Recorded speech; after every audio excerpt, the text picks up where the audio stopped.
Welcome to Becoming a Resonance Healer. My name is Gadu. Thank you so much for joining us.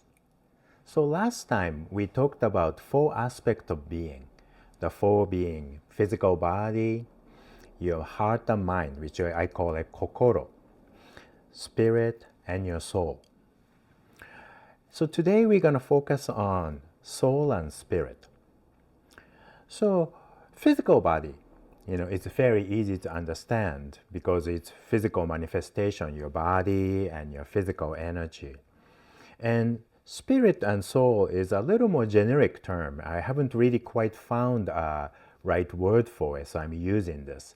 And many different religion or spirituality have a different definition about spirit and soul. So in this context, I'm going to define spirit and soul in a more specific way for our usage. Because four aspects of being is important way to understand how the healing works and how healing works not only physical way, but also mentally, emotionally, and spiritual way. And so this concept is very important. So in our context, I define spirit as all the information about who you are and what you are. And the soul is a fundamental part of being and kind of a framework of your existence. So I also call it gate to everything. So soul itself, it does not have its kind of personality or its own sort of, sense of just being. It's more like it's literally a gate. So this is the kind of analogy that I use for describing this four aspect. So last time I talked about, my concept is everything is a form of information, and it's also woven like into a fabric.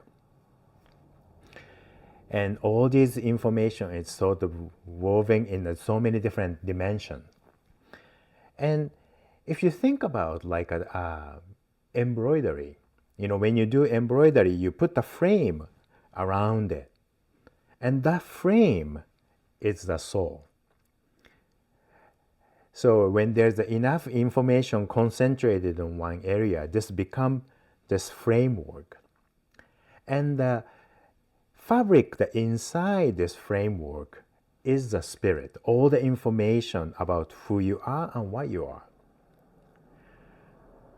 And all these different detail about it is kind of stitched into it, like an embroidery. And that's what I call, existence. And when, our life cycle is over, this framework will disappear.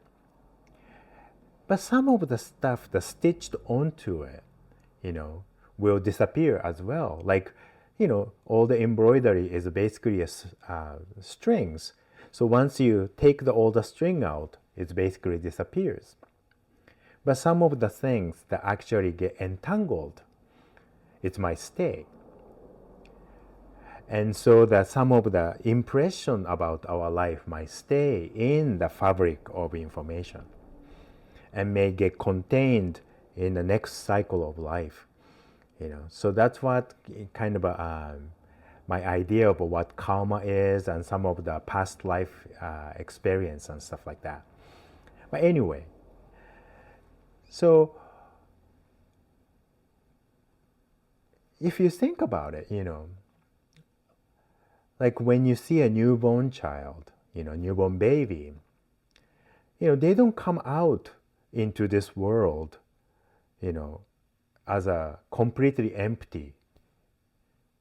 They already have a certain personalities, certain tendencies, so even as an infant, some baby is very calm, and some babies are very sensitive and very crabby, cry a lot, So even though, we are supposed to be, completely empty sheet of paper, but actually not, already some information will come with it.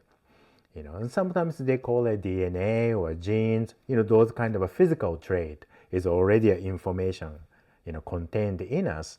But beyond that, there's already also some kind of a spiritual information that already comes with us, you know.